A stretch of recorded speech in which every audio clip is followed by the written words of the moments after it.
सेठी जड़े सरपंच गिना ताटिया चामुच धरिकी आसते छतुआ पैकेट नहीं आसते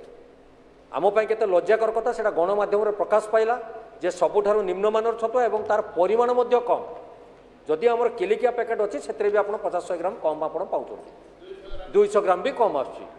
आउ सी छतुआ को खाइबाई सी आमको बाध्य करते आमे ताको तो खाई पार्लु ना समय अभाव किंतु एटा गोटे जेहेतु आम पिला मानकर पुष्टिकर कथा उठुची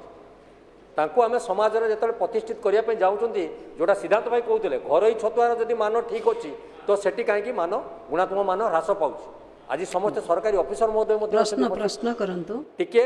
दया करी यार जांच मान करिवे एवं जो माने दीर्घ दिन धरी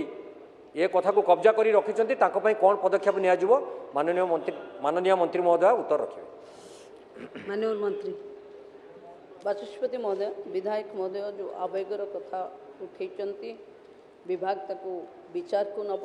एवं छतुआ प्रति मासर 23 तारीख रे मिश्रण तारीख अच्छी जदि निर्दिष्ट भावे कौनसी विधायक बा सभ्य एवं सभ्य मानकर एपली धारणा थिबो कि छतुआ प्रस्तुत पई एसएसजी मानकर एफएसएसएआई एक्ट अनुଯାयी पंजीकरण हेबा आवश्यक अछि जदि से भली किछि नथिबो जणैले आमे तुरंत एक्शन नबु एवं छतुआ उपरे माननीय बाचस्पति जो निर्देश दैचंती से आधार रे मु गृह को तार सब रिपोर्ट सबमिट